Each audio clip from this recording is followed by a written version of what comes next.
from the Department of Education. It is in difficulty and in competing where the independents have dramatically increased frequencies and developed a lot of new routes that in its conservative phase it missed out on developing, in particular a route like Dublin-Galway. Okay. Yeah. Brid, Sean seems to be saying it can be managed without having major cuts, so there should be no problem. I agree with Sean on that level, but on the other hand, what I don't agree with is that somehow the service has missed out on a commercial level, because what's actually happened is the PSO subvention to Bus Eireann. Explain although PSO just... it means a public service obligation. And if you're trying to run public transport in any society, you have to give a certain subvention to allow for the public element to be covered. And the PSO has been reduced from 2009 year on year right down to a very low in 2015 of 33 million. Why should expressway, which goes between cities, be subvented if you have so many private operators operating? But that is the point, because the NTA, the National Transport Authority, have issued so many licences to private operators that they've made it almost impossible for expressway to compete. So is there any reason to keep it? Well, there is a reason to keep it, because particularly when you consider that the expressway does have a public service obligation and therefore allows passengers to travel on the free travel scheme intercity. But there's an arrangement for private operators to operate the free travel scheme as well. They don't do it, however. No, but a lot of them do it and they get reimbursed from the department. And they do it to a much limited... But are you suggesting that expressway, the main reason for keeping expressway is because of the free travel scheme? I'm saying it's one of the reasons, but I'm also saying that if you don't keep expressway, you're going to run down the overall company of Bus Eireann. And we need to support Bus Eireann and see it as a viable public transport system for the whole of rural Ireland. So yesterday, for example, the government launched the Rural Ireland support scheme of 60 million. And they're talking about putting supports into 600 towns and small cities.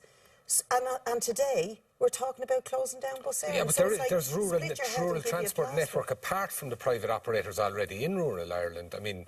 This is the public service rural transport is Bus Eireann. So my argument is you cannot, on the one hand, support rural Ireland and on the other hand, run down the public service transport that is provided for it. Niall Collins, what do you want the government to do about it? Well, first of all... Brid Smith, he's effectively saying that once some of the pay was restored that was taken out, that this led to them going from surplus into a major loss. He's effectively saying that wages, staff costs are the problem. Yeah, I'm not surprised. Ray Hearn cut his teeth in Ryanair, the low-cost airline, which, prides itself on keeping pay and conditions down. No, I don't accept what he's saying, because I have a copy here of the draft report from Grant Thornton, which the Minister hadn't even seen before he briefed Cabinet, and it opens up by saying that the company had been a strong performer within the CIE group up until the recession in 2008.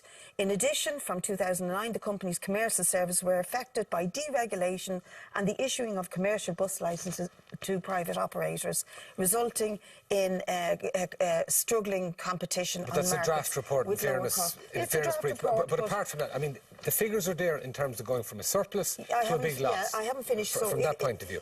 In addition to the grant report, there's also a submission from the unions here, which shows that the pay levels in Bus Eireann are not extraordinarily high. In fact, when you look at just the basic rates that drivers, the clerical workers and the shunters and other operators are on, they're way below the average industrial wage. At the highest scale, a driver's on 32,500. Now, that admittedly is before he gets basic, extras for shift but it is for below the average industrial wage. But even if you added all them on, he'd be on less than I'm on, and I take the average industrial wage as a TD.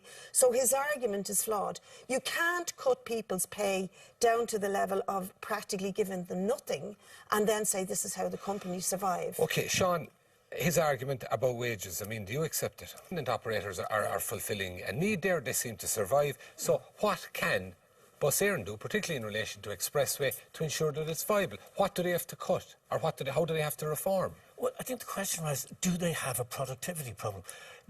Dara clearly mentioned, why wasn't this noticed a few years ago? In the 2015 annual report, there's a presentation of a safety award to the company, and today they said that the insurance cost went up to 7 million. So you can't be both safe and paying out large amounts of insurance at the same time. Everybody's insurance went up. There's a real problem with the way insurance is So calculated. in your estimation... the 60% of the cost base is not wages. There was... is that where the reform can exclusively take place, as far as you can see? There was an energy-saving system installed but never switched on, according to the... It seemed very strange. And there's the 250 drivers, 18% of drivers just on reserve, not doing anything. Can And I just 6% challenge drivers that, not please? turning up. I really have to challenge that, because I worked in the buses and I was spare for 2 years before I got what they call marked in, before I had my own route.